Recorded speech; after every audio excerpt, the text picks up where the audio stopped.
The sky was still dark when Daniel Miller eased his silver Mercedes into the driveway, headlights cutting briefly across the quiet New Jersey street before fading into silence. He moved carefully, almost rehearsed, the way a man walks after doing something he knows he shouldn't. Inside the car, the lingering scent of hotel perfume clung to his jacket. He didn't bother wiping it off. He thought no one would notice. He thought everyone in the house was asleep. He thought he was safe. Inside, 14-year-old Jake sat alone at the dining table, the glow of the family iPad lighting half his face. His thumb trembled as he stared at the GPS history synced automatically from his father's iPhone. He had watched the blue dot sit at the same luxury hotel near Central Park for hours. He had watched it move only once at dawn, straight toward home. He had waited, not to confirm anything. Deep down, he already knew. He just needed to see Daniel walk through that door to believe the kind of truth a child should never have to learn. In the dim hallway, Laura lay awake, her heart tightening at the faint sound of the garage door closing. She had been sensing something changing in Daniel for months. Cold stares, late nights, empty excuses, but tonight felt different. She felt it in her bones, a weight pressing on her chest, warning her that whatever was coming through that door would break something fragile in her home. Daniel stepped inside, soft-footed, ready to deliver the same tired excuse about emergency maintenance at the office. But the moment he saw Jake sitting upright at the table, eyes red, iPad still glowing, Daniel froze. His rehearsed smile faded. His keys slipped from his fingers and clattered against the tile. "Hey, buddy," he whispered, trying to sound normal. "You're up early." Jake didn't answer. He simply turned the iPad around. The map filled the screen, every stop, every minute, every lie circled in red. Daniel's face drained of color. He opened his mouth, maybe to deny, maybe to blame, but Jake stood first, walked past him, and headed to his room without a single word. Laura stepped into the hallway just in time to see it, and Daniel hadn't yet realized Jake had already pressed post. Azzy. What the world would wake up to in 1 hour was about to destroy everything Daniel thought he controlled. Laura Miller had always been the kind of woman people trusted. Instantly, the steady school nurse who kept Band-Aids in every pocket, the mom who remembered every bake sale, the neighbor who brought soup when someone was sick. At 38, she was gentle but tired, carrying the kind of quiet exhaustion that only comes from years of putting everyone else first. Her brown hair was pulled into a loose bun most days, not because she didn't care about herself, but because life rarely gave her the luxury of slowing down. She believed in routines: morning coffee at 6:30, packing Jake's lunch at 6:45, checking emails on her old MacBook at 7. She believed in kindness, in hard work, in doing what was right even when it hurt. But more than anything, she believed in her family: Daniel, the man she married at 24, and Jake, the boy who still hugged her every morning even if he rolled his eyes afterward. Yet in the months leading up to that dawn, Laura had sensed something unraveling. Something subtle at first, hidden in the small cracks. Daniel had started working late. He guarded his phone. He showered the moment he came home, as if rinsing off parts of the day she wasn't allowed to know about. When she asked if everything was all right, he always replied with the same cold, dismissive smile. "Just stress, Laura. You worry too much." Maybe she did. Maybe she always had. But she worried because she cared, because she had spent years holding this family together while Daniel pursued promotions, overtime, and the version of success he believed he deserved. She had stood by him through job changes, financial scares, and the period where he almost lost his father. She had been loyal, patient, soft, too soft, sometimes, but none of her instincts, none of her fears prepared her for the look on Jake's face when he shuffled into the kitchen after posting the GPS screenshot. His eyes were swollen from crying, his hands shaking as he reached for a glass of water. 14 was too young for this kind of heartbreak. 14 was supposed to be about homework, awkward crushes, baseball practice, not learning. Your father spent the night in a Manhattan hotel with someone else. "Jake?" she asked softly, stepping toward him. "Honey, what happened?" He didn't answer. He simply placed the iPad on the counter and walked past her, his shoulders hunched, as if carrying a weight he didn't know how to lift. Laura picked up the device. The image on the screen hit her like a blow to the chest. The hotel address, the blue line on the map, the timestamp, everything. Her breath caught. For a moment, she couldn't even blink. It felt as if the world had tilted sideways, swallowing all the air around her. She wanted to scream. She wanted to collapse. She wanted to pretend it wasn't real, but all she could do was stand there, frozen, with the truth burning into her hands. Daniel entered the kitchen seconds later, trying to pretend nothing was wrong. But Laura didn't meet his eyes. She didn't have the strength. She just stared at the iPad, her voice trembling when she finally whispered, "How long?" Daniel's face emptied. He stuttered. He tried to spin a lie, then another, each less convincing than the last. But Laura no longer heard him. Her world had cracked, clean and sharp, like glass under pressure. And standing in that kitchen, with the early sun creeping across the floor, she realized something terrifying. This was only the beginning. Because within hours, the whole world would see what Jake had posted, and nothing in their quiet suburban life would ever be the same. The Miller home had always been an ordinary, comforting place. 2 stories, cream siding, small front porch with a rocking chair Laura bought from a yard sale years ago. It sat in a quiet New Jersey cul-de-sac, shaded by maple trees, the kind of street where neighbors waved while taking out the trash and kids rode bikes in circles until dusk. To outsiders, the Millers looked like the picture of stability: a hard-working father, a dedicated mother, a polite teenage son, a family that blended into suburban life so smoothly that no one ever looked closely enough to see what was breaking beneath the surface. But on the morning after Daniel's secret night in Manhattan, that calm little home felt like a pressure cooker. Every wall seemed to hold its breath. Every hallway echoed with unspoken tension. Sunlight trickled through the living room blinds, landing on the framed family photos that suddenly felt like lies. Daniel holding baby Jake in the hospital, the 3 of them smiling at a beach vacation in Delaware, Laura laughing while Daniel hugged her from behind. She used to believe those memories were the foundation of their life together. Now they felt like props, decorations of a story that had stopped being true long ago. Their kitchen, the heart of the house, carried the strongest shift. It had always been warm and cluttered, mismatched mugs, the smell of coffee, school papers pinned on the fridge, but that morning it felt cold. Too quiet, too clean, as if the truth had swept through and stripped the room of its softness. The iPad still sat on the counter, face down now, but the image of the GPS map burned into Laura's mind. She couldn't unsee it. Outside, their street was already waking up. A neighbor walked his golden retriever past the driveway, waving at Daniel like it was any other day. A delivery truck rumbled by, dropping an Amazon package at the house across the road. Kids waited for the school bus at the corner. Everything looked normal, painfully normal, while Laura's world hung by a thread. Meanwhile, across the river in Manhattan, Chloe was starting her morning in a very different setting. Her small Brooklyn apartment overlooked a busy street where taxis honked, delivery bikes weaved between cars, and life moved at a pace that ignored personal disasters. She sipped her iced coffee, scrolling through the growing number of notifications on her phone.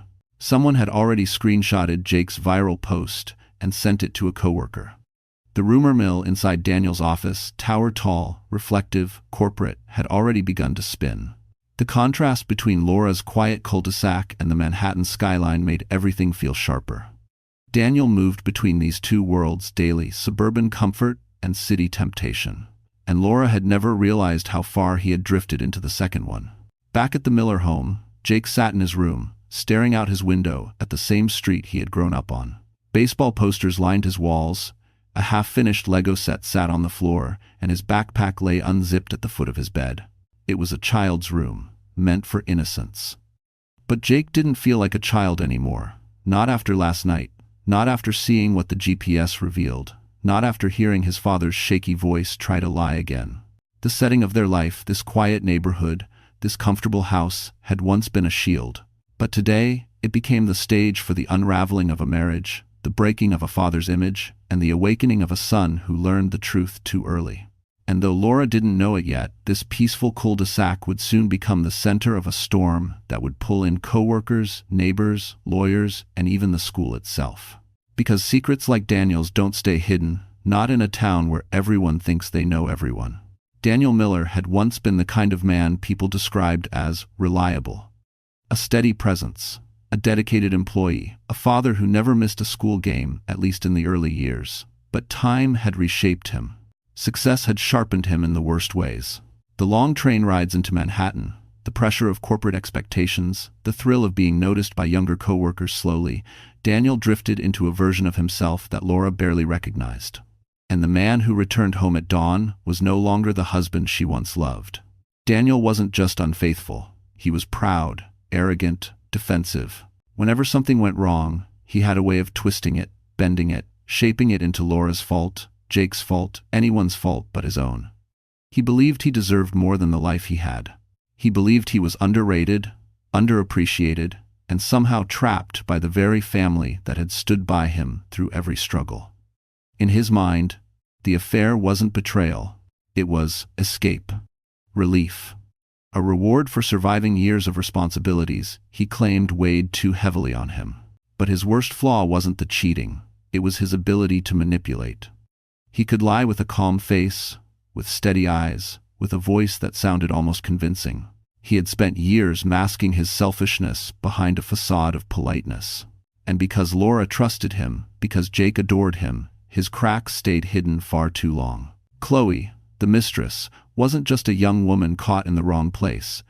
She was part of Daniel's downfall, yes, but Daniel had invited every piece of it. He liked the attention she gave him, the way she laughed too loudly at his jokes, the way she made him feel powerful. Chloe didn't break him. She simply amplified who he secretly was. A man desperate for validation, no matter the cost. And when the scandal hit, when Jake's posts spread through school, community chat groups, and eventually Daniel's own company, Daniel panicked, but not for the reasons he should have. He didn't think about Jake's tears. He didn't think about Laura's shock. His first instinct was to protect himself. His reputation, his job, his standing in the corporate tower he worshipped more than his home. He stormed into Jake's room, demanding explanations, raising his voice, threatening punishment. He tried to intimidate his own son, the boy he had wounded most. And when Laura stepped between them, trembling but firm, Daniel accused her of turning Jake against him. And won him. That was Daniel's nature. When cornered, he attacked the people who loved him instead of facing the truth of what he had done. He even attempted to call the school later that morning, insisting they monitor Jake's online behavior, attempting to shift the story so he appeared to be the responsible parent. But administrators had already seen the viral screenshot. No one missed the hotel name. No one missed the timestamp. What Daniel feared most, public shame, was spreading faster than he could control. And beneath that fear lay something darker: resentment. Resentment that his double life had been exposed by his own child. Resentment that Laura no longer looked at him with softness. Resentment that the consequences he had earned were closing in. Daniel was becoming smaller by the minute, cornered, defensive, unraveling, but the world was only beginning to see who he truly was. And the more he tried to fight the truth, the deeper he would sink into the pit he had dug for himself. Because the downfall of men like Daniel never happens in silence, it happens loudly, painfully, and in full view of everyone they once fooled. The first crack in Daniel's carefully maintained image didn't come from a whisper or a rumor. It came from a notification. At exactly 8:12 a.m., while he sat stiffly at the kitchen table pretending nothing had happened, Jake's post, the GPS history with the hotel circled in bright red, began to explode across the internet. It started with a handful of classmates sharing it, then their parents, then neighbors.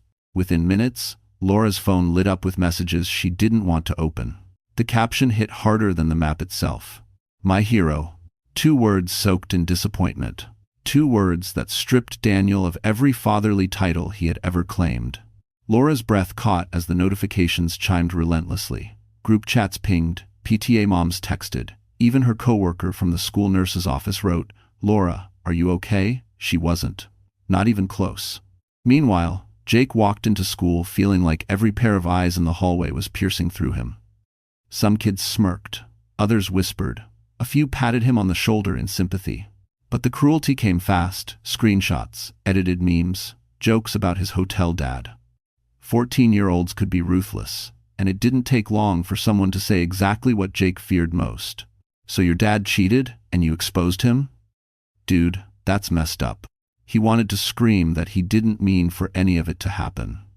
He wanted to tell them he stayed up half the night crying. He wanted anyone to understand he didn't feel like a hero at all. He felt broken. By mid-morning, the Post reached Daniel's corporate office in Manhattan.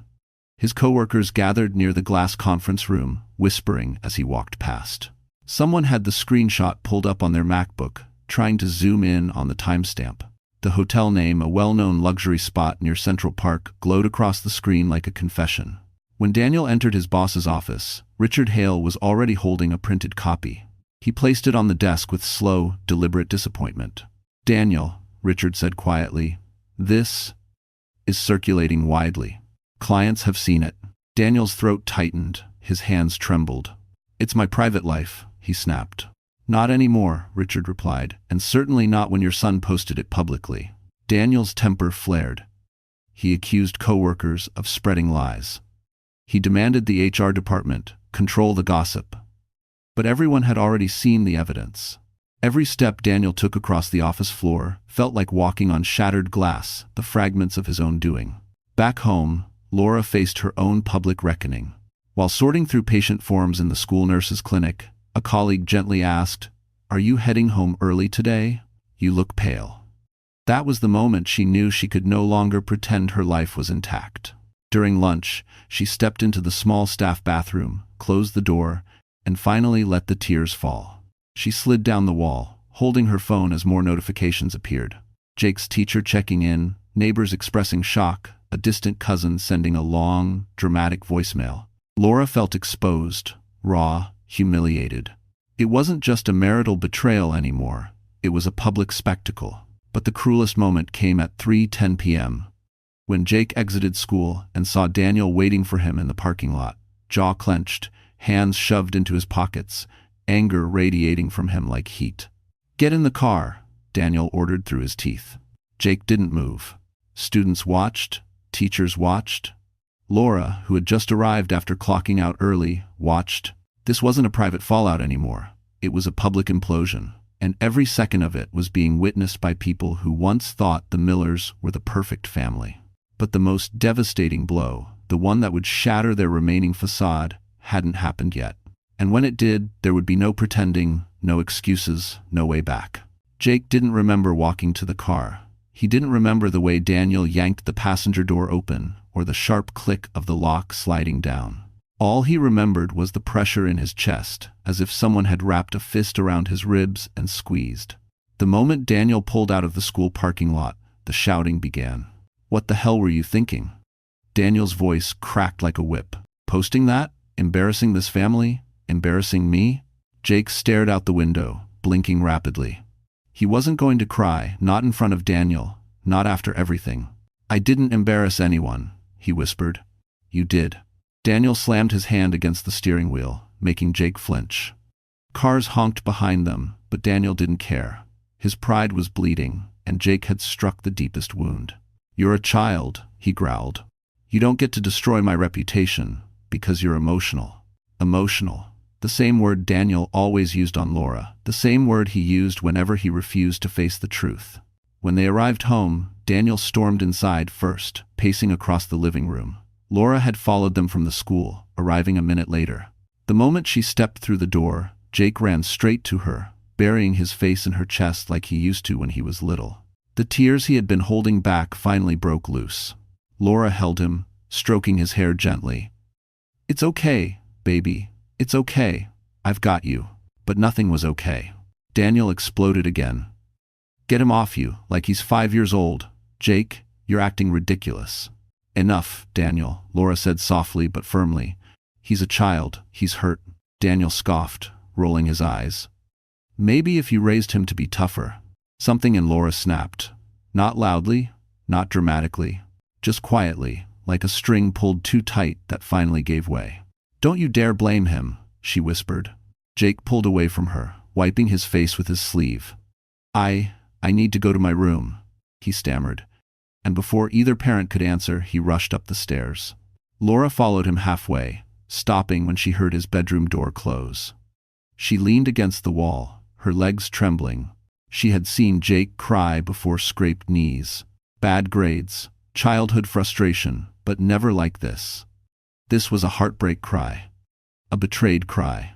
A cry that echoed through the house like a wound no one knew how to heal. Meanwhile, upstairs, Jake slid to the floor beside his bed, hugging his knees tightly. His breathing grew fast, too fast. His head spun. He tried to steady himself, but the panic surged again, hot, sharp, suffocating. His hands shook uncontrollably, nails digging into his palms.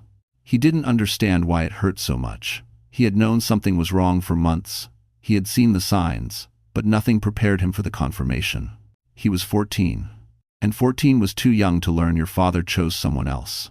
Downstairs, Laura confronted Daniel. Her voice was soft, but it trembled like a candle in the wind. "He's not okay, Daniel. He's hurting." Daniel rubbed his forehead. "He'll get over it, kids do." "No," Laura said, "not this time. Today, and the reef and der wheat." For the first time, Daniel's expression faltered. Beneath the anger, beneath the arrogance, there was a flicker of uncertainty, but it vanished as quickly as it came. "Laura, you're blowing this out of proportion." She stepped closer, her voice cracking. "He had a panic attack, Daniel. I could see it. He's falling apart. And you're acting like he's just an inconvenience." Silence followed, heavy, sharp. But before Laura could say more, a loud crash echoed from upstairs, Jake knocking over something in his room. Laura ran.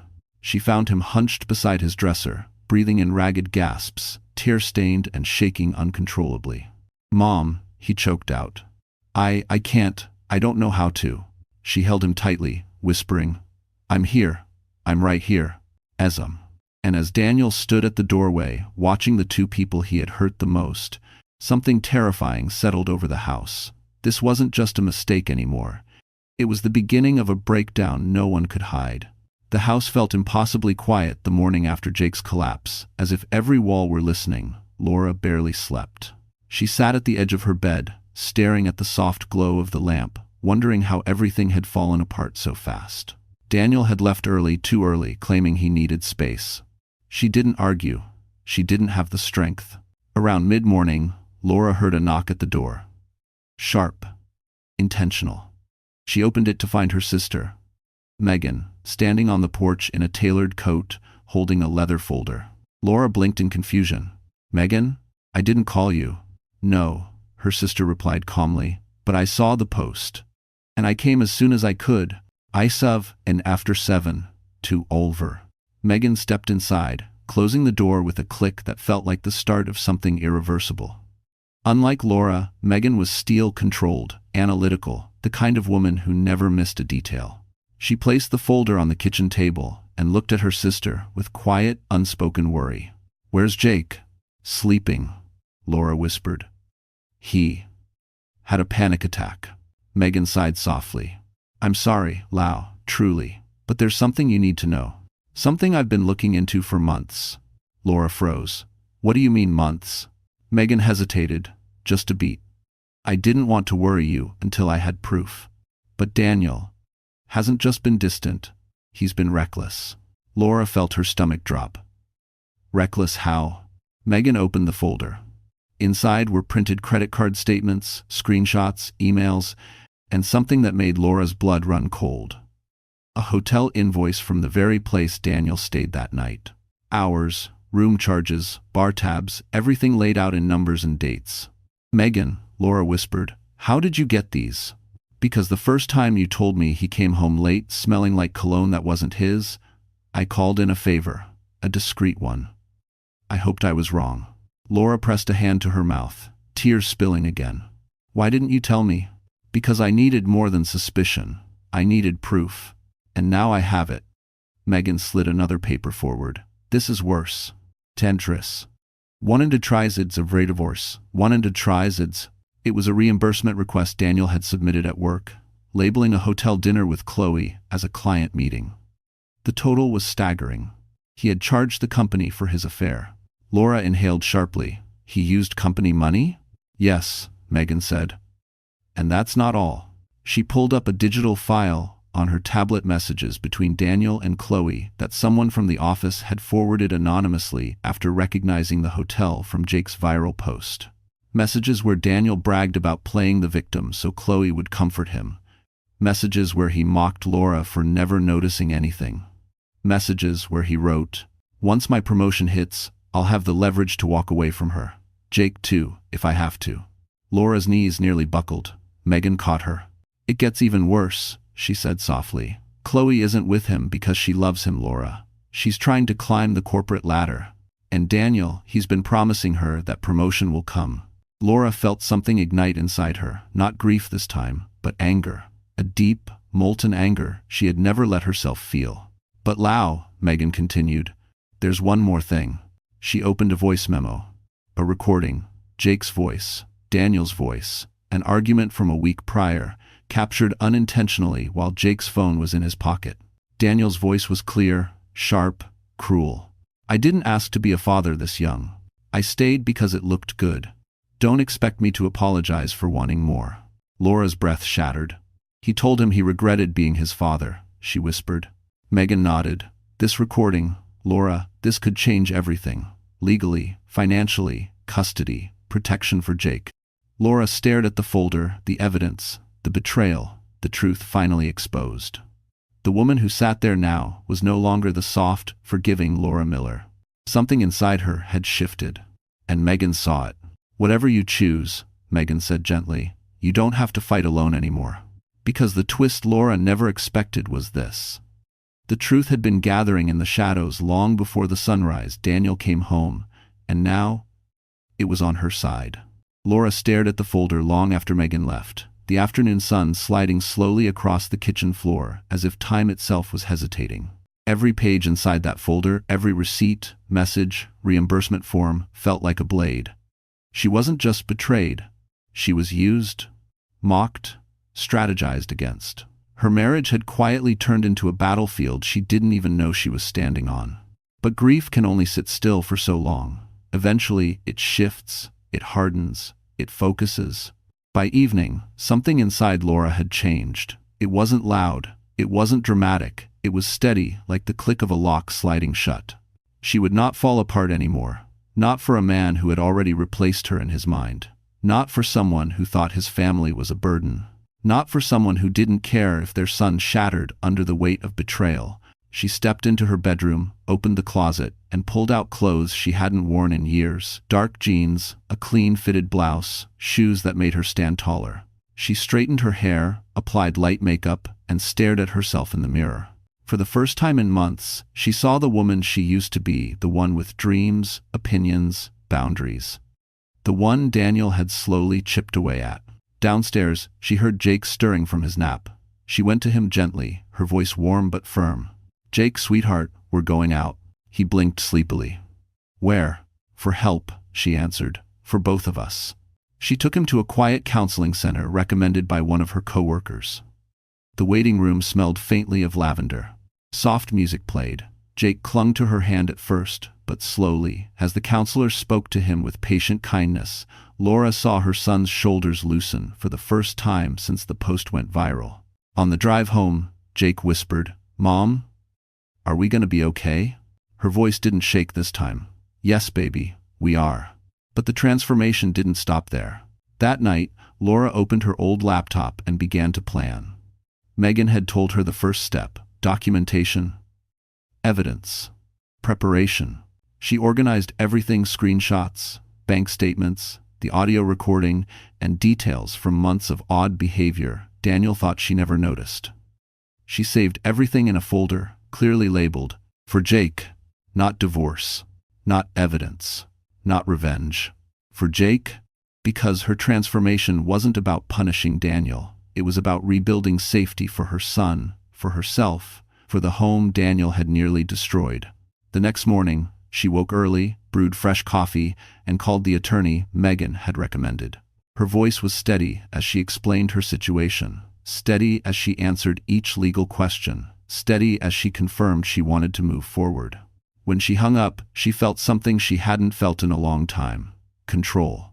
Later that afternoon, Laura drove to Jake's school to meet with the principal and counselor.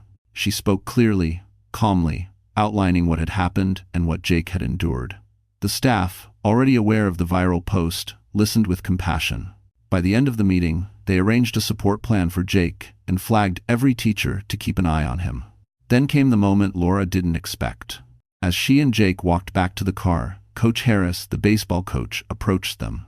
He had always been gentle, always respectful. He cleared his throat softly. "Mrs. Miller," he said, "if Jake ever needs extra time at practice or someone to talk to, I'm here." Laura tried to smile, but her voice wavered. "Thank you, Coach. That means more than you know." He nodded, eyes warm, sincere, not prying, not judging, just kind. That kindness lingered with her all evening. By the time Daniel returned home, a storm brewing in his footsteps, he found a woman he didn't recognize. Not the fragile, apologetic Laura he'd spent years taking for granted. This Laura stood tall. This Laura spoke clearly. This Laura wasn't afraid. And when she looked Daniel in the eyes, he felt something he hadn't expected at all. Fear. Because Laura's transformation wasn't loud, but it was powerful. And he had no idea just how much stronger she was about to become. Daniel came home late, later than usual, as if delaying the confrontation would somehow make it disappear. But the house he walked into wasn't the same one he had left that morning. Laura wasn't sitting quietly at the kitchen table, waiting to be fed excuses. She stood near the counter, arms crossed, posture steady, as though she had rehearsed strength for months. Jake was upstairs, his bedroom light glowing softly behind the cracked door. "Laura, we need to talk," Daniel muttered, setting his briefcase down a little too loudly. "We will," she answered, "but not on your terms." Daniel frowned, confused by her tone. "What's that supposed to mean?" "It means I'm done being afraid of the truth." Before he could respond, the doorbell rang.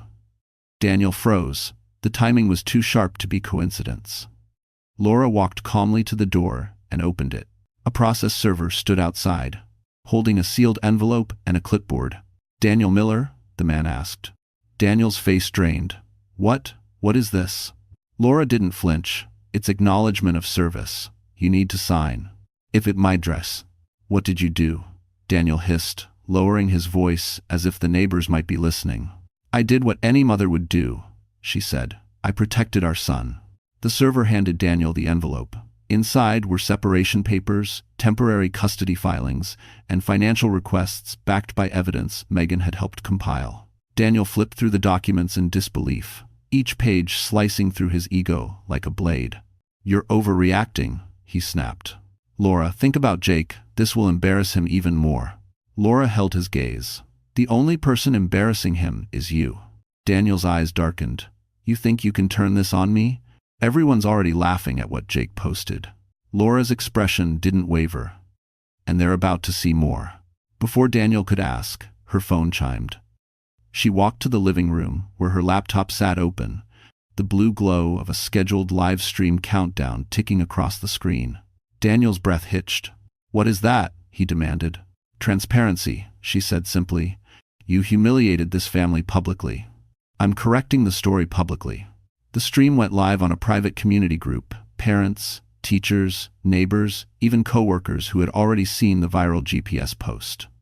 Laura didn't cry. She didn't shout. She spoke clearly, calmly, explaining Daniel's affair, the company expense, misuse, and most importantly, the emotional damage Jake suffered. She didn't mention Chloe by name, but she didn't need to. Anyone familiar with Daniel's office knew exactly who she was talking about. Daniel lunged toward her, whisper yelling, "Turn it off! You're ruining my career." She stepped away. "You ruined your own career." Then came the final blow. Jake stepped into frame. His voice trembled at first, but then steadied. "I didn't post the GPS to hurt anyone. I didn't know what else to do. I was tired of pretending." If his action. The comments section exploded with support. "You're so brave, Jake." "Daniel, seriously?" "Laura, stay strong. We're here for both of you." One message stuck out. "HR needs to see this." Daniel's jaw clenched. He looked like a man watching the ground crumble beneath him. When the stream ended, Laura closed the laptop quietly. Daniel stood speechless, his bravado gone. "You think this makes you look strong?" he spat. "You just destroyed me." Laura shook her head. "No, Daniel. You destroyed yourself. I simply stopped covering for you." At that moment, headlights appeared outside. Coach Harris's truck rolled slowly to a stop. He had come to check on Jake after hearing whispers around the school. Daniel watched as Jake stepped onto the porch and the coach placed a comforting hand on his shoulder. Something in Daniel's eyes flickered, a mix of jealousy, fear, and the painful realization that he was no longer the protector of this household. Laura didn't look back at him, because her revenge wasn't loud. It was precise, public, and devastating in all the ways Daniel never saw coming. The days following the live stream moved like slow, deep waves. Each morning, Laura woke unsure how the world would react next, whether neighbors would whisper, whether school parents would stare, whether Daniel would explode again. But something unexpected happened instead. People reached out with kindness. Teachers emailed support for Jake. Parents sent meals. Neighbors left handwritten letters on the porch, quietly offering solidarity without prying. For the first time in months, Laura didn't feel alone. Jake, though still shaken, began to steady. Coach Harris checked in every afternoon, making sure Jake stayed connected to baseball practice, even if he mostly sat on the bench at first. One afternoon, Jake returned from school with a small grin, something Laura hadn't seen in weeks. "Coach said I pitched better today," he said softly. "He said he's proud of me." Laura hugged him, tears stinging her eyes. "I'm proud of you too." Meanwhile, Daniel's life crumbled with a speed he hadn't imagined. HR summoned him for questioning after anonymous employees forwarded Laura's live stream. The reimbursement fraud was undeniable. Chloe, sensing the sinking ship, immediately distanced herself. She denied everything, claiming Daniel misinterpreted their relationship. Daniel tried to defend himself, but every excuse sounded thinner than the last. Within days, he was placed on unpaid leave. Within weeks, he was terminated.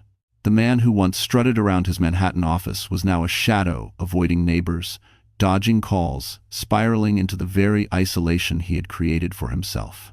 He tried blaming Laura, Jake, social media hysteria, even Megan, but none of it changed the truth. Consequences had finally caught him. But Laura's focus wasn't revenge anymore. Her focus was rebuilding. She applied for advanced certification courses on her MacBook, determined to grow her work in school health services. She painted the guest room a soft sage green, turning it into her small sanctuary, a place where she could read, breathe, and imagine life without fear. She started journaling before bed, writing letters to herself the way she wished someone had written to her years earlier. Letters reminding her she mattered. One evening, weeks later, she attended Jake's baseball game. The sky glowed a warm orange, the air filled with shouts and laughter. Parents lined the bleachers. Laura sat alone at first, nervous about the stares she imagined would come. But they didn't. Instead, two moms sat beside her, asking if she needed company. A dad handed her a coffee. Someone else placed a blanket across her knees when the wind picked up. And then, as the game began, Coach Harris approached. He stood beside her, hands tucked into his jacket pockets, eyes soft. "Mind if I sit here?" he asked. "Of course not," she whispered. They watched the game in comfortable silence. When Jake struck out a player with a clean, perfect pitch, Laura clapped, cheering louder than anyone. Coach Harris smiled at the pride in her voice. "He's getting stronger," he said. "So am I," she replied quietly. He looked at her not with pity, not with curiosity, but with genuine respect. A warmth spread across Laura's chest, something she hadn't felt in years. Safety, admiration. A beginning, not a replacement. When the game ended, Jake ran over, breathless and smiling. He threw his arms around her. "Did you see that pitch?" "I saw everything," Laura said, laughing softly. Coach Harris placed a hand on Jake's shoulder. "You keep this up, kid. You're starting next season." Jake beamed. As they walked to the car, Jake looked up at her. "Mom? Yes, honey? We're gonna be okay. Right?" Laura didn't hesitate. "We already are." She glanced back once more. Daniel stood far across the field, alone, watching them. No one approached him. No one waved. His consequences had arrived in full. Laura took a deep breath of the evening air. She didn't hate him anymore. She didn't fear him. She didn't need closure from him. She had rebuilt herself. She had protected her son. She had found community, strength, and the possibility of new love. And as the last light of day faded, Laura realized something powerful. Sometimes, losing the wrong person is the beginning of getting everything you deserve. The weeks following Jake's baseball victory felt strangely quiet, like the air after a storm that had ripped a whole town apart.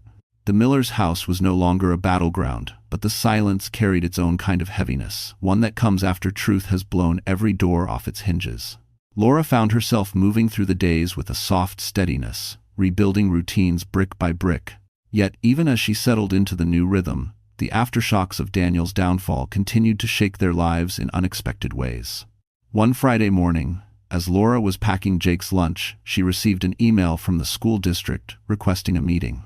Her heart tightened, fearing Jake might be facing another wave of bullying. But when she arrived, she found the principal, 2 counselors, and the athletic director waiting with gentle smiles. "Mrs. Miller," the principal began, "we've been incredibly impressed with how you handled everything. And more importantly, how Jake has handled it."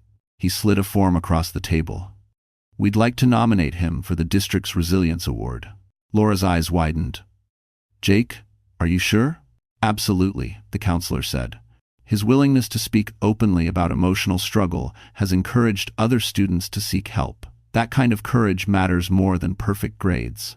Laura left the school blinking back tears, hugging the folder to her chest. For the first time in a long while, the future didn't feel like a dark tunnel. It felt like a sunrise. But every sunrise casts shadows, too. That afternoon, Daniel showed up unannounced. His once confident posture had collapsed into something smaller, hunched, almost desperate. He stood in the doorway, unshaven, wearing a wrinkled jacket that still smelled faintly of the cologne he used to impress Chloe. "Laura, can we talk?" he murmured. She didn't invite him in. She stepped outside instead, closing the door halfway behind her. The porch felt colder with him standing there. "I lost my job," he said abruptly. "And Chloe, she's not answering my calls. Everyone thinks I'm some kind of monster." Laura crossed her arms. "Daniel, you built that image yourself." He inhaled sharply. "I know. I need help." "Help with what?" He hesitated. "Money, a chance to see Jake, anything." The old Laura, the one who worried about everyone else before herself, would have folded. She would have offered comfort, sympathy, maybe even a plan. But the woman standing on that porch now had boundaries, strong ones. "I'll discuss visitation with my lawyer," she said calmly. "But emotionally, Daniel, you have to rebuild yourself. I can't do it for you anymore." He swallowed, eyes shining with humiliation. "Does he hate me?" "No," Laura said softly, "but he doesn't trust you." Daniel's face crumbled. For a moment, he looked like the man she married, lost, scared, human. But the damage was already carved too deep. Trust isn't rebuilt by tears on a doorstep. Later that evening, Jake watched from the living room window, shoulders tense. "Is he coming back?" he asked quietly. "Not to live here," Laura answered gently. "But he'll have a chance to be part of your life. When you're ready, not before." Jake nodded, relief mixing with uncertainty. Just then, a car pulled into the driveway, Coach Harris. He stepped out, offering Jake a fist bump, and Laura a small, warm smile. "Thought I'd drop off the team schedule," he said, handing her a folded paper. "And maybe you both could join us for pizza after practice tomorrow?" Jake lit up immediately. Laura felt her heart flutter, a small, unexpected flicker of warmth that didn't feel guilty or complicated, just possible. "We'd like that," she said. As Coach Harris walked back to his truck, Jake leaned close and whispered, "Mom, I think he likes you." Laura laughed softly. "Maybe. But let's take life one step at a time, okay?" Jake nodded, looping his arm around hers. And as the porch light glowed against the quiet night, Laura realized this truth. Her story wasn't about surviving Daniel anymore. It was about discovering herself and building a future that finally felt safe. The next week arrived with a strange tension in the air, an almost tangible pull between the life Laura was trying to build and the chaos Daniel kept dragging behind him. She hoped things would settle, that the distance between them would create some peace. But consequences never travel alone. They always bring echoes. On Monday morning, Laura received a call from Jake's school counselor, Mrs. Miller. "Jake had a rough start today. He seemed distracted and agitated. We just wanted you to be aware." Laura's heart tightened. When she picked him up later, Jake walked slowly toward the car, shoulders slumped beneath his backpack. "Hard day?" she asked softly. He shrugged. "Some kids said, 'My dad's a loser,' and one kid said, 'I'm just like him.'" Laura reached over and squeezed his hand. "You are nothing like him, Jake. Nothing." But that night, she heard him crying into his pillow quietly, trying to hide it. She sat beside him, stroking his back until he fell asleep. Her son was hurting, deeper than before, and no legal document could fix that. Meanwhile, Daniel continued slipping. He texted Laura at odd hours, long paragraphs, apologies mixed with blame, desperation mixed with denial. One message read, "If you had just supported me more, none of this would have happened." Another said, "Tell Jake I'm still his father. He can't just erase me." Laura didn't reply. Every message was a reminder that Daniel wasn't mourning his marriage, he was mourning his lost control. By midweek, Daniel escalated. He showed up unannounced again, pounding on the door until Laura reluctantly stepped outside. "You're turning him against me," he snapped. "No," she said calmly. "Your actions are." Daniel's voice grew louder. "I need to see him." "When it's arranged properly," she replied, "not like this." Then came the blow she didn't expect. Daniel stepped closer, voice trembling with anger. "You think you're better than me now? You think that coach makes you strong? You should be thanking me. I stayed as long as I did." The words stung, not because she believed them, but because she remembered the years she once did. "Please leave," Laura said, finally raising her voice. "This is not good for Jake." Daniel looked at her with something sharp and unsettling, a mix of resentment and desperation. "If you take him from me," he whispered, "I'll make sure everyone knows you're unstable." She didn't answer. She simply closed the door. For hours afterward, she shook. That night, after Jake fell asleep, Laura sat alone at the kitchen table, her trembling hands wrapped around a warm mug.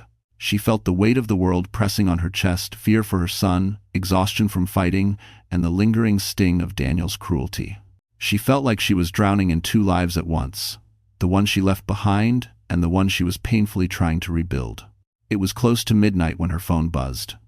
A message from Coach Harris. "Heard Daniel caused a scene today. If you and Jake need anything, ride, company, help, I'm here." Laura stared at the message, tears gathering. Not from sadness this time, but from the unexpected relief of having someone in her corner. The next day at practice, Coach Harris pulled Jake aside, speaking gently. Later, Jake told her, "Coach said some storms make people stronger." He said, "I'm one of the strongest kids he knows." That night, Jake smiled a little as he did homework. Laura sat across from him, watching the quiet glow return to his eyes. For a moment, the house felt warm again. But Laura knew one truth with painful clarity. Daniel wasn't done causing damage. And the next shock, the one already forming in the shadows, would hit harder than anything before.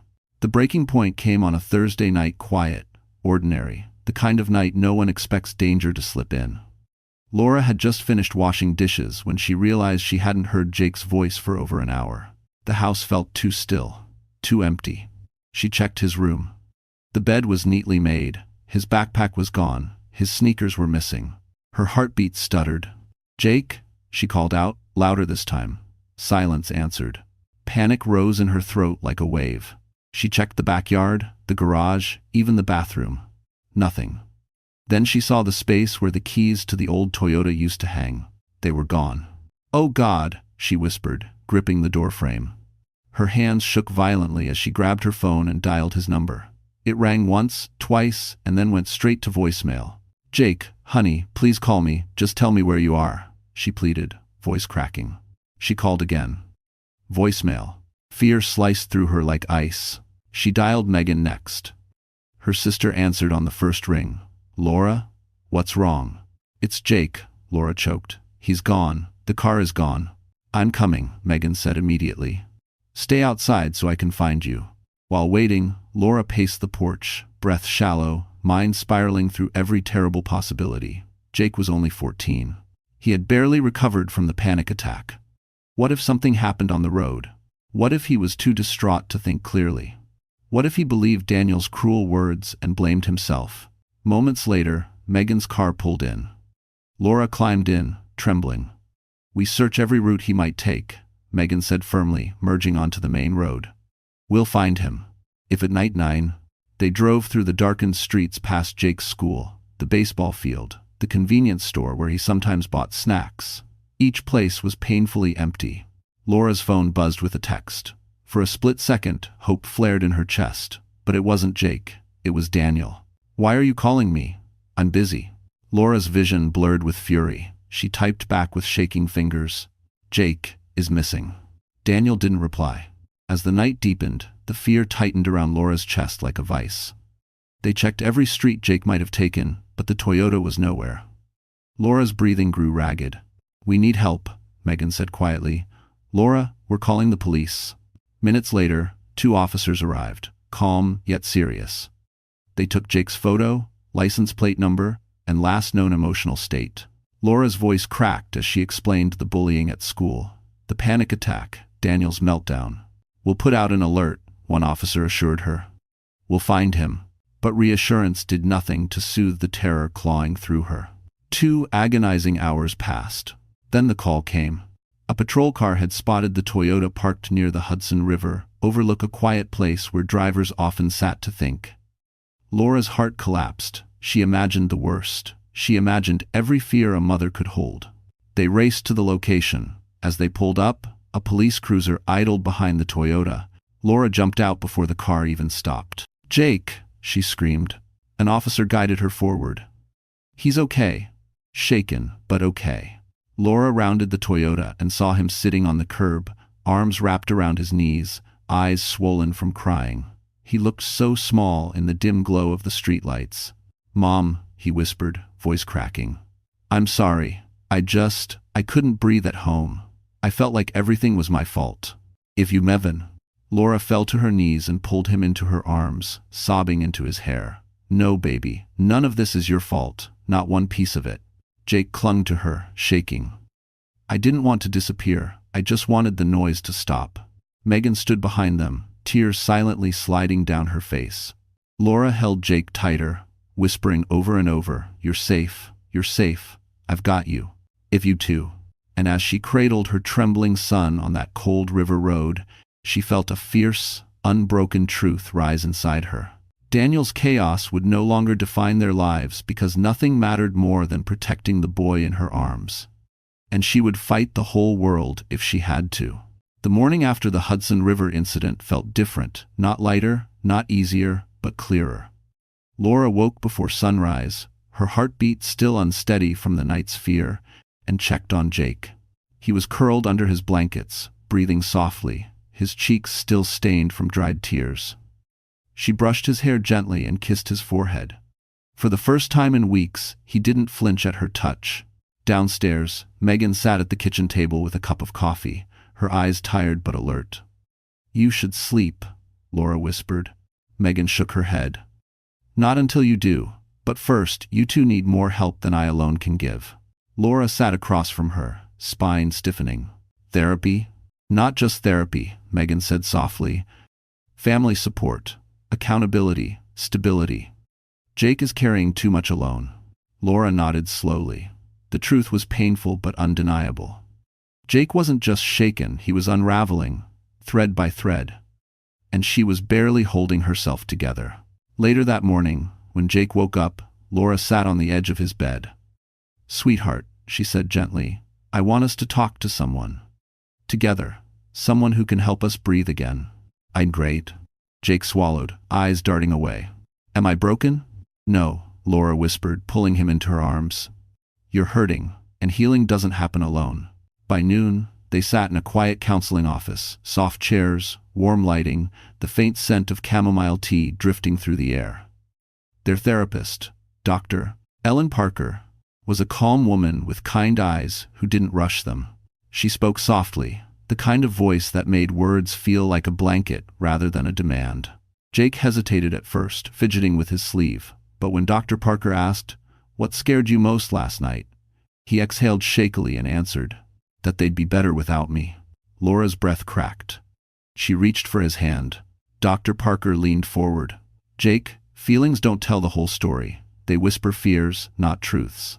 And your truth is this: you matter enormously. To your mom, your teammates, your community." Jake nodded, though tears slid down his face. Then came the question Laura wasn't expecting. "Jake, do you feel safe around your father?" Jake froze. Laura froze. After a long moment, he whispered, "Not really. Not anymore." Laura's heart broke all over again. But this time, the breaking didn't crush her. It fortified her. Dr. Parker turned to Laura. "You need clear boundaries with Daniel. His presence is destabilizing for both of you. Laura inhaled. I know, and I'm ready. And do ever. The session laid the foundation of something Laura hadn't felt in years: direction. A roadmap out of chaos. A plan toward healing rather than survival. When they left the office, the air felt lighter. Jake walked a little straighter. Laura's shoulders loosened. And for the first time since the GPS post, they weren't moving through pain, they were moving forward. That evening, Jake surprised her. He sat beside her on the couch and rested his head on her shoulder. Thanks for not giving up on me, he murmured. I never will, she whispered. Just then, her phone buzzed. A message from Daniel. I'm coming by, we need to talk. Laura's heart didn't race this time. She stood, walked to the front door, stepped outside before Daniel could even knock. No, she said firmly. Not tonight, not here, not without a mediator. Daniel stared at her, stunned by her new strength. What's happening to you? He muttered. I started healing, she answered. You should try it. She closed the door without guilt. Later that night, after Jake went to bed, Laura stepped onto the porch, sipping tea and staring into the quiet street. The air, though cool, felt peaceful. She didn't know every step of the journey ahead. But she knew this. The healing had started, and nothing Daniel did could stop it now. The day Laura officially filed the separation papers felt strangely calm, too calm, as if the universe was holding its breath. She had spent the morning preparing documents, reviewing Megan's notes, and double-checking every screenshot that proved Daniel's misuse of company funds. Each piece of evidence was like a puzzle piece snapping into place, forming a picture she could no longer ignore. She wasn't acting out of anger anymore. She was acting out of necessity, out of love for Jake, and out of respect for the woman she was becoming. That afternoon, she sat in the attorney's office, a modest but tidy space decorated with framed certificates and soft-toned art. The attorney, Miss Carter, flipped through the folder Megan had helped assemble and nodded with a mixture of approval and quiet concern. You've done everything right, Laura, she said, and given the evidence, the affair, the financial misconduct, the emotional instability, it's in your best interest to proceed with full, temporary custody and limited unsupervised contact. Laura swallowed. I don't want to punish him. I just want Jake safe. And that, Miss Carter replied, is why the court will take your side. By the time Laura signed the final page, her hands were steady. A strange strength flowed through her, a strength she didn't recognize but welcomed. Now, the attorney said gently, this next part is difficult. Daniel needs to be served in person. Laura nodded. She knew. But fate had its own timing. Daniel was scheduled to attend a mandatory staff meeting at the Manhattan office that afternoon, the same office where every whisper and raised eyebrow had followed him for weeks. Miss Carter arranged for a process server to deliver the envelope during the meeting. It was legal, it was clean, and it was public. As Laura drove home, her phone buzzed. A short message from Megan. It's happening. Meanwhile, inside Daniel's sleek office tower, the conference room buzzed with low conversations. Employees pretended to focus on presentations, though everyone in the building had heard about Daniel's suspension, his argument with HR, and the viral GPS post. He walked in late, face tight, jaw clenched, avoiding eye contact. Richard, his supervisor, barely glanced at him before continuing the meeting. Slides about ethics, conduct, and corporate transparency glowed across the wall, ironic, almost cruelly fitting. Halfway through the presentation, the door opened. A man in a dark blazer stepped inside, quiet but authoritative. Daniel Miller? He asked. Daniel blinked, confused. Yes? The man extended an envelope. You've been served. A gasp rippled around the room. Papers rustled. Someone coughed. Daniel froze, color draining from his face as he accepted the envelope with a trembling hand. What is this? He snapped, though he already knew. The process server gave a polite nod and exited. Daniel tore the envelope open, eyes scanning the pages, separation papers, temporary custody, financial disclosures, formal allegations of misconduct. The humiliation hit him as sharply as a slap. You've got to be kidding me, he muttered, voice cracking. She wouldn't actually, but she did. Richard's voice broke the silence. Daniel, I think you should step outside. Daniel looked around the room. Every coworker avoided his gaze. Chloe was nowhere in sight. She had taken a leave of absence days earlier, suddenly uninterested in the man whose promotion she had hoped to ride into. Daniel walked out slowly, the envelope crumpled in his fist. Back in New Jersey, Laura stood on the porch, a cup of tea warming her hands. She wasn't triumphant, she wasn't spiteful. She simply felt relieved, like a knot had finally loosened in her chest. Jake opened the door behind her. "Mom, are we okay?" She turned and hugged him tightly. "We're going to be more than okay." For the first time, she believed it. And somewhere in Manhattan, Daniel sank onto a cold office bench, realizing something his ego had never allowed him to see. The woman he underestimated, the woman he dismissed, the woman he betrayed, had just taken back her power completely. The shockwaves from the courthouse papers hadn't even settled when another thread of Daniel's double life began to unravel, this time through Chloe, the woman he once believed would be his fresh start. She had carefully kept her distance ever since the live stream, claiming she needed space while Daniel spiraled. But the truth was simpler. She had seen the consequences coming and didn't want to be anywhere near them when they landed. Chloe lived in a compact Brooklyn apartment overlooking a noisy street filled with cafes and commuters. Normally, she enjoyed the chaos. It made her feel alive, important, part of a fast-moving world. But lately, she felt trapped. Every buzz of her phone made her flinch. Every unfamiliar knock on her door made her heart race. She hadn't been sleeping well. She hadn't been working well either.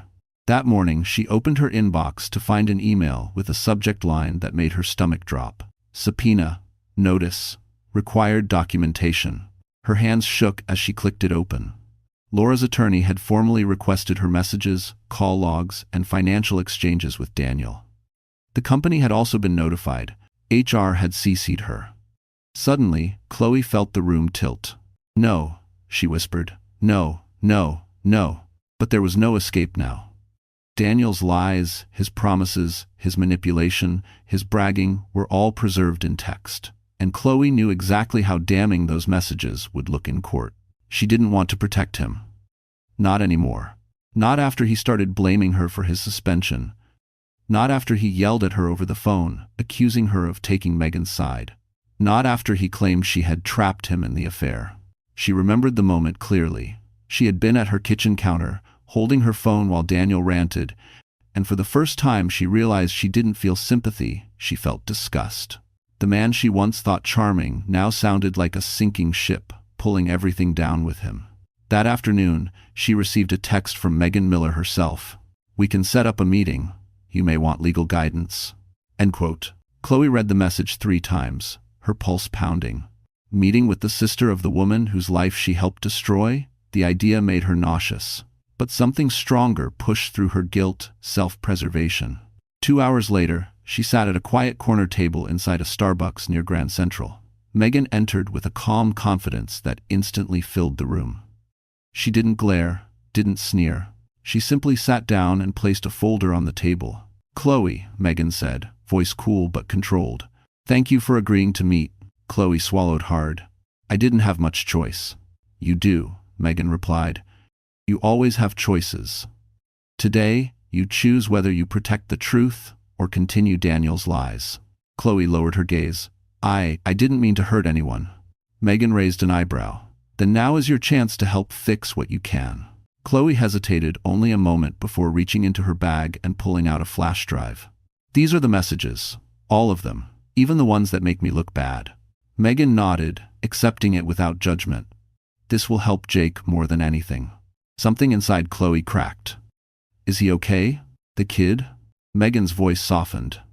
"He will be, but he's been through hell." Chloe looked away, guilt twisting in her chest. "Daniel said he'd leave if I didn't stay quiet. He said he'd blame me for everything." Megan leaned forward. "He would, but not anymore. He doesn't get to manipulate you or anyone else again." Chloe blinked fast, brushing away a tear she didn't expect. "Just do what you need to do. I'm done with him." As Megan stood to leave, she paused. "Chloe? I hope you learn from this, but I also hope you find a better life than the one Daniel sold you." Chloe nodded, voice barely a whisper. "So do I." That evening, as Megan placed the flash drive on Laura's kitchen table, Laura exhaled slowly. The evidence was complete, and the woman who once threatened her marriage was now helping secure her freedom. Because even Chloe, young, ambitious, misguided, had finally seen what Laura already knew. Daniel's destruction was inevitable, and anyone who stayed close to him would burn. The mediation room was colder than Laura expected, a wide, neutral space with tall windows, a polished conference table, and chairs that looked more expensive than they felt. Laura sat on one side with Megan and Miss Carter, her attorney. Jake wasn't allowed inside, but he waited in a nearby room with a counselor. Laura's heart ached, knowing he was only a few doors away, carrying burdens no 14-year-old should ever know. On the opposite side of the table sat Daniel and his lawyer, a sharp-looking man in a navy suit who adjusted his tie every few minutes as if the fabric were strangling him. Daniel looked smaller than ever, unkempt hair, dark circles, nervous tapping of his foot. He forced a smirk when he saw Laura, as if pretending he still held power. "Let's begin," the mediator said, a neutral woman with glasses perched low on her nose. Miss Carter spoke first. "Mrs. Miller is requesting full physical custody of Jake, supervised visitation for Mr. Miller, temporary spousal support due to his financial misconduct, and restrictions regarding Jake's exposure to conflict." Daniel scoffed loudly. "Supervised visitation? Are you kidding me?" He leaned forward. "Laura, this is childish. You're blowing things way out of proportion." Megan placed a hand gently on Laura's arm to keep her calm. Miss Carter slid a folder across the table. "We have evidence, Mr. Miller." Daniel's lawyer opened the folder and instantly stiffened. Inside were Chloe's messages, screenshots of Daniel mocking his wife, mocking his son, messages where he bragged about charging hotel dinners to the company, messages where he threatened to leave his family once he secured a top position. Daniel's face went red, then pale. "These are taken out of context." "No," Megan said coolly, "they're not. And there's more." She clicked a button on her iPad. The audio recording of Daniel and Jake's argument played through the room's speakers. Daniel's voice echoed sharply. "I stayed because it looked good. Don't expect me to apologize for wanting more."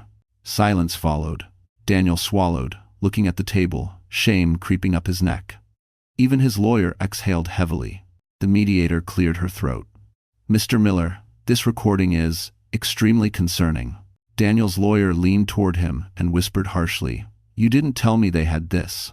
Daniel hissed back, "I didn't know he recorded it." Miss Carter continued, her tone steady.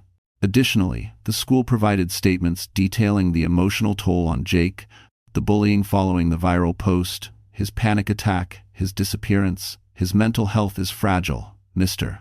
Miller's presence has been a triggering factor. Daniel slammed his fists onto the table.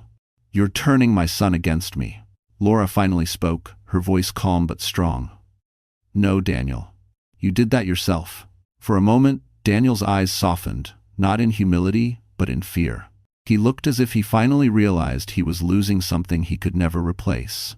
The mediator turned pages, taking notes. "Given the totality of evidence, I recommend full temporary custody to Mrs. Miller. Mr. Miller will have weekly supervised visits until a further psychological evaluation is completed." Daniel shot to his feet. "This is insane." His lawyer tugged him back down. "Sit. If you escalate, you'll lose even more." Megan couldn't hide her smirk. The mediator continued. "Lastly, Jake has expressed a clear preference regarding where he feels safe." As if on cue, the door opened, and Jake stepped in, nervous but determined. His counselor stood beside him. The mediator smiled gently. "Jake, you may speak if you'd like." Jake looked at Daniel, then at Laura. His voice trembled. I just want to live with my mom. She listens. She doesn't yell. She doesn't scare me." Daniel's face crumpled. "Jake, buddy." Jake stepped back from him instinctively. That one movement said everything. The mediator closed her folder. "The decision is clear." Laura squeezed Jake's hand, tears filling her eyes, but this time, they weren't from fear, they were from relief. Daniel sat slumped, defeated, finally understanding that charm, lies, and manipulation had no place left to hide. The family he thought he controlled was no longer his to break. And for the first time, the power belonged entirely to Laura and Jake. Autumn arrived quietly, brushing New Jersey with crisp wind and streets lined with amber leaves. For Laura and Jake, the season marked the beginning of a new chapter, one shaped not by survival, but by slow, intentional healing. Life didn't magically fix itself overnight. But day by day, the sharp edges softened, replaced by small victories that felt like sunlight after a long storm. Jake began therapy twice a week, and for the first time since the GPS post, his shoulders no longer stayed tense all the time. He didn't flinch at unexpected sounds. He slept through the night. His therapist helped him untangle the knots in his heart, feelings of abandonment, anger, confusion, and guilt he had carried long before the viral explosion exposed the truth. One afternoon, when Laura picked him up, he slid into the passenger seat holding a worksheet filled with scribbled notes. "Mom," he said, voice quiet but proud, "Dr. Parker says, I'm getting better at identifying my emotions." Laura smiled, her chest warming. "I can see that." And she said, "I'm allowed to be mad at Dad without feeling bad about it." She reached over and squeezed his hand. "You're allowed to feel anything you need to feel." Meanwhile, Laura was healing in her own ways. She enrolled in evening classes on her refurbished laptop courses on child development and school mental health. With every lesson, she grew more confident, more certain of the path she wanted. Not just for employment, but for purpose. At home, she repainted the living room with Jake's help. They picked a soft shade of blue, peaceful blue, Jake called it. Each brushstroke felt symbolic, covering the memories of emotional chaos with fresh beginnings. They hung new photos too. Jake pitching at practice, Laura laughing with her sister, snapshots from hikes they'd started taking every Saturday morning to reset their minds. But the biggest shift came unexpectedly through moments that felt small at first. Coach Harris didn't pull away after the mediation showdown. If anything, he became a steady, grounding presence. He made sure Jake always had a ride to practice if Laura was working late. He invited them to post-game dinners with the whole team. He checked on Jake's progress without overstepping. One evening after practice, he pulled Laura aside. "You know," he said softly, "Jake's got a lot of strength. That doesn't happen by accident. That's you." Laura felt her cheeks warm. "I'm just trying my best." "You're doing better than that."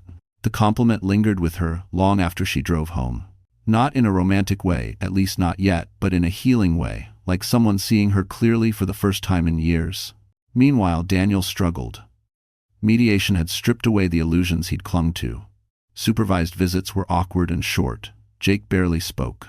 Daniel tried apologizing, offering gifts, even making promises he couldn't keep. But Jake remained distant, polite yet guarded. Laura didn't sabotage their relationship, but she didn't force it either. Healing couldn't be manipulated or rushed.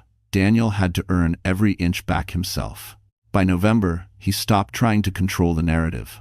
Maybe it was the therapy the court recommended. Maybe it was loneliness. Maybe he finally realized the damage he'd caused. But gradually, he showed up quieter, less angry.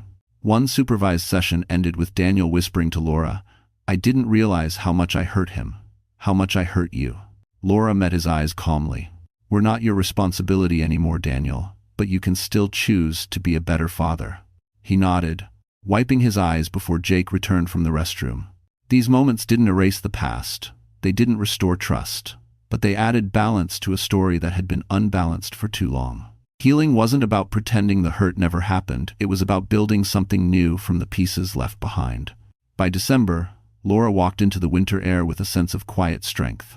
Jake jogged ahead, laughing as snowflakes dusted his hair. Coach Harris waved from across the parking lot. Megan called every night to check on them. The world wasn't perfect, but it was steady. And steadiness, Laura realized, was its own kind of miracle.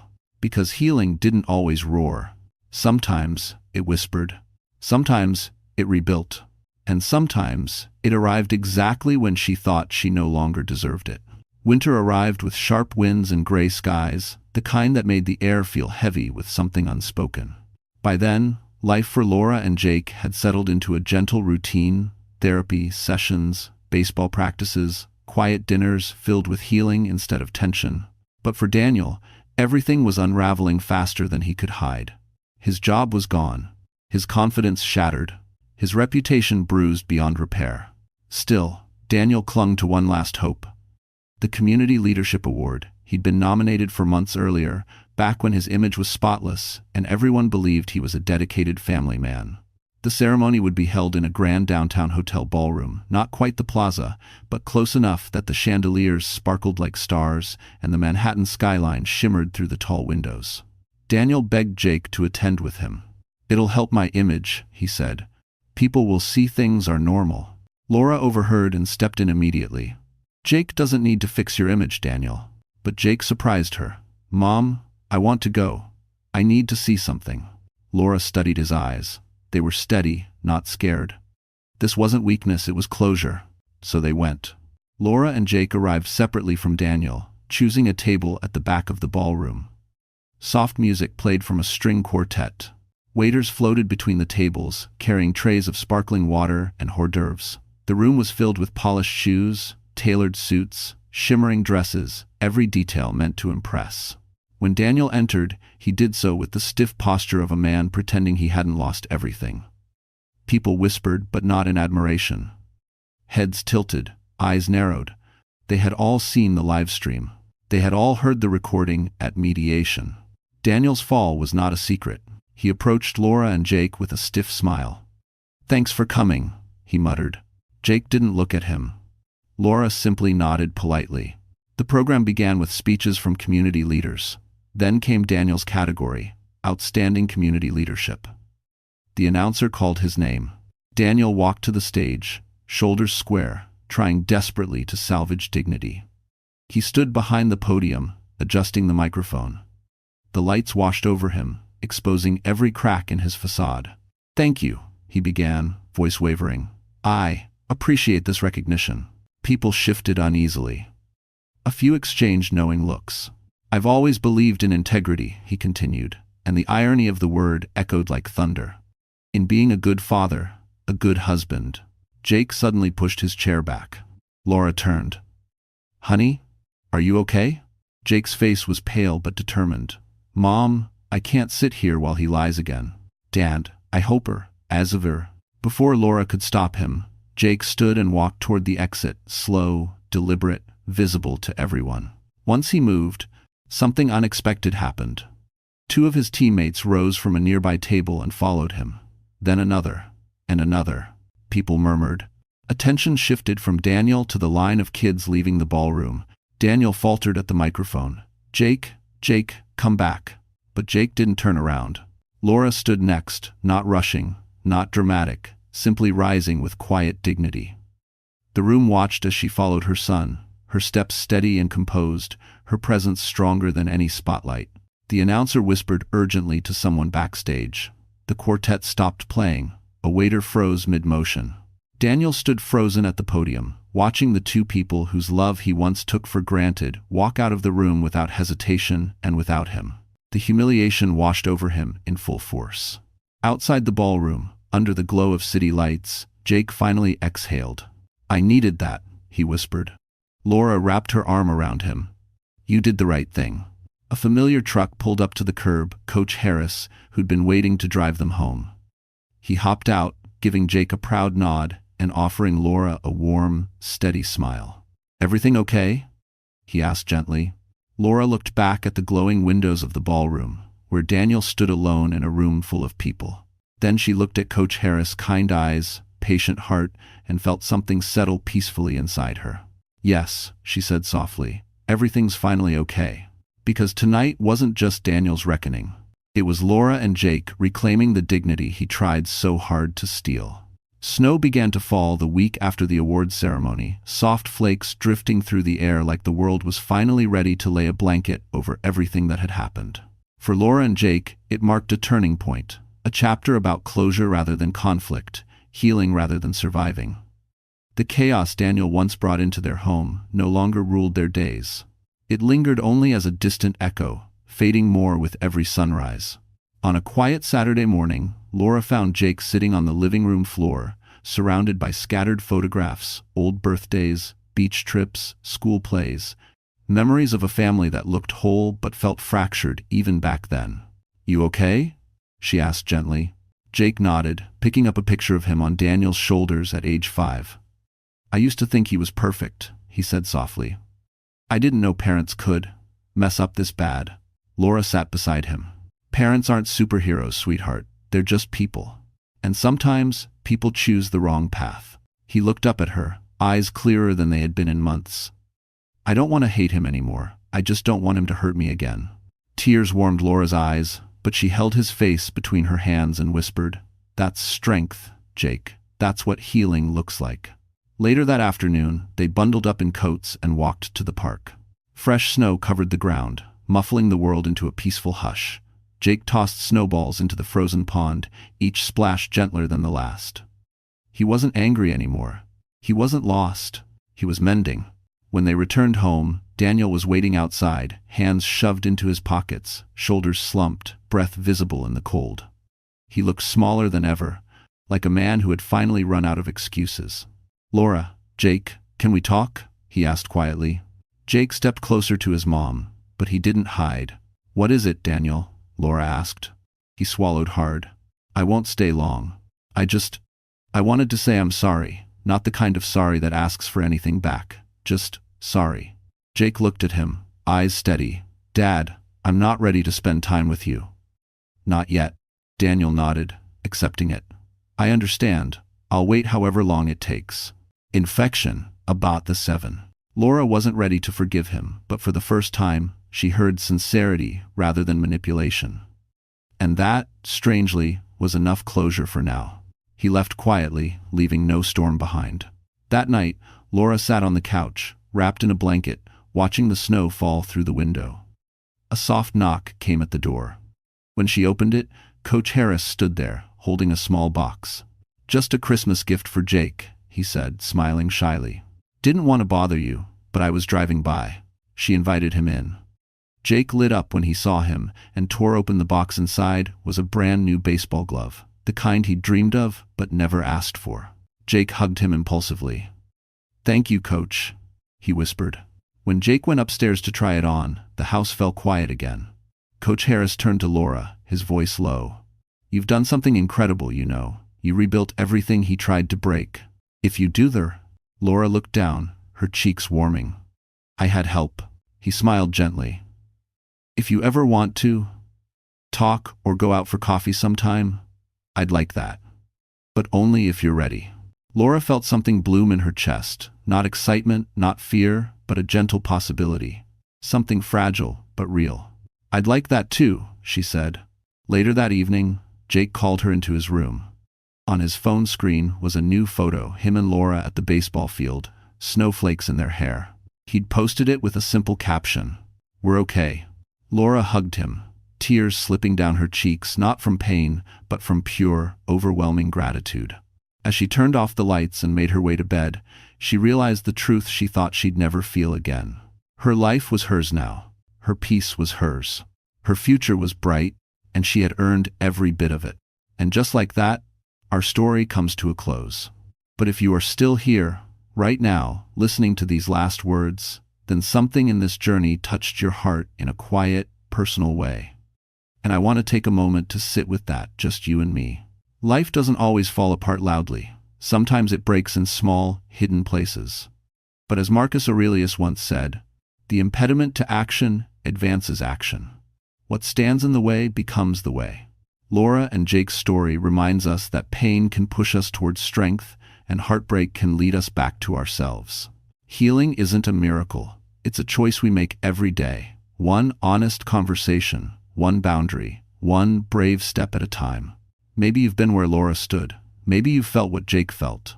Or maybe you're still carrying something heavy right now. If so, let this be your reminder.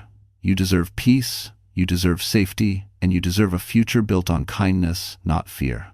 If this story spoke to you in any way, my friend, please take a second to like this video, share it with someone who may need it, and subscribe to our channel so you never walk these stories alone. We're here. And you're not alone.